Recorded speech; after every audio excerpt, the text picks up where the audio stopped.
Que legal, Lucas. E como que foi esse processo na sua vida, desde quando você iniciou, na questão de tocar, na questão de trabalhar com a música? Assim, eu comecei a tocar com 12 anos, mais ou menos.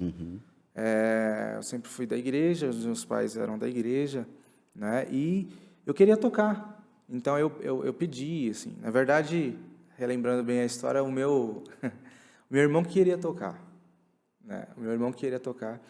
E como sempre numa família, né, que devem tratar os filhos de forma igual, se um tem direito de Aham, fazer uma coisa, o outro também tem. sim. Então, meu irmão quer aprender a tocar violão, eu também quero.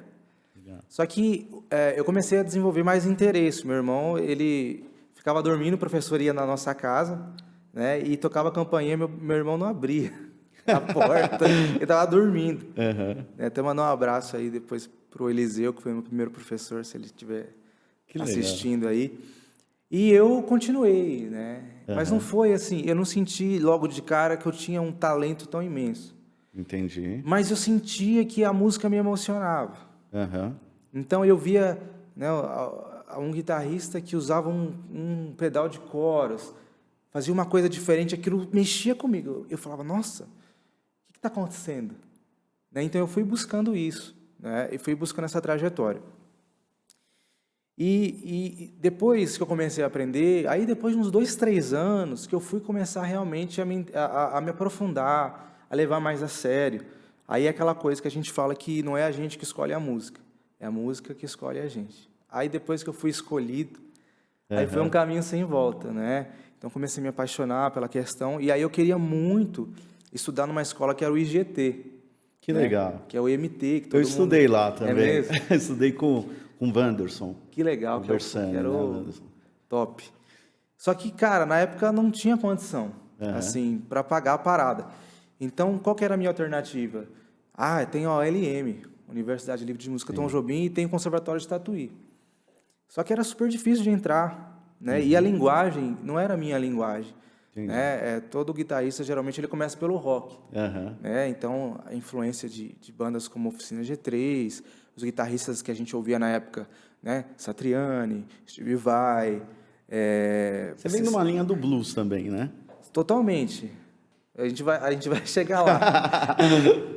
Eu amo blues, mas no começo era o rock. Entendi. Aí eu queria, só que quando você vai numa escola dessa, o que se pede é jazz, é música brasileira, é outra Aham. linguagem musical. E tinha muito inscrito, cara. E eu fiz a primeira vez a prova, não conseguia passar. E eu continuei tentando, né? Eu lembro até da última vez que quando eu entrei, eram, acho que, sei lá, 10 mil candidatos. Aí eu lembro que eu passei lá. Assim, acho que foi só eu que passei naquela vez. Eu fiquei muito feliz e aí começou uma trajetória nova, né?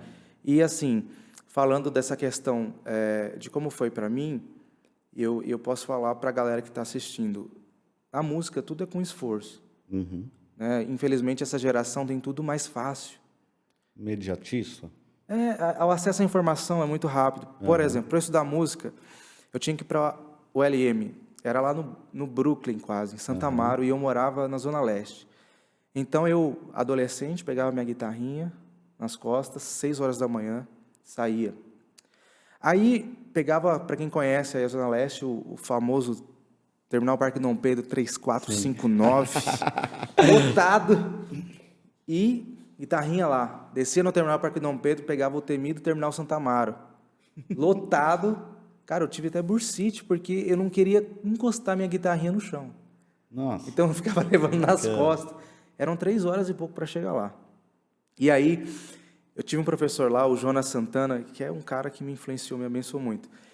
E ele era muito legal. Como eu comecei, eu era muito interessado. Então minha aula era às 10 da manhã.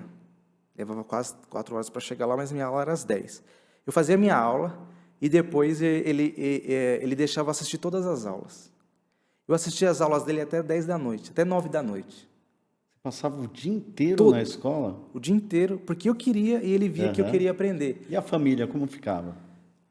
Tranquila, Tranquila? Que legal. tranquila, tranquila. Mas eu tive que fazer algumas escolhas, que eu acho que é Aham. importante pontuar. Por exemplo, todo dia ele ia almoçar, eu ia almoçar com ele.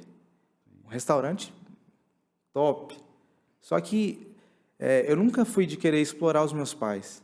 Sim. Estavam me ajudando, mas eu não queria toda hora, eu quero mais, eu quero isso, aquilo. Então, já estava me ajudando, estava bom. Então, o dinheiro que eu tinha era para comer uma vez no dia, Aham. entendeu? Então, eu ia no restaurante, eu não podia gastar meu dinheiro ali, porque não ia dar. Sabe como que é? Adolescente, fase de crescimento, aquela coisa. Restaurante por quilo no Brooklyn, não rola. Né? Então, eu tinha que esperar 4 horas da tarde para ir na Combosa ali, comer o X-tudo, bem gorduroso, para ficar, ficar forte. Mas eu ia nesse restaurante, eu já estava com fome. E o professor toda vez falava assim, come aí. E eu, muita vergonha, menino tímido, né? A música me ajudou muito a superar a timidez, o complexo de inferioridade, essas coisas. Eu nunca aceitei. Então, eu assistia todas as aulas, na boa, feliz, entendeu? Assistia todas as aulas. E aí, depois, ele me deixava no metrô. Aí eu vinha embora para casa, chegava depois da meia-noite, passava por uma rua perto de casa chamada Rua do Cheiro, né? Porque era uma rua aqui onde tinha tráfico de droga, essas coisas. E eu, de madrugada, com a minha guitarrinha, só ouvia o barulho da calça jeans, uma batendo na outra. E chegava em casa feliz, continuava estudando. Então, assim, a parte do esforço é muito importante. Né? O talento, o que é o talento para mim? É a capacidade que você tem de desenvolver algo. Mas você vai ter que correr atrás, você vai ter que desenvolver aquilo.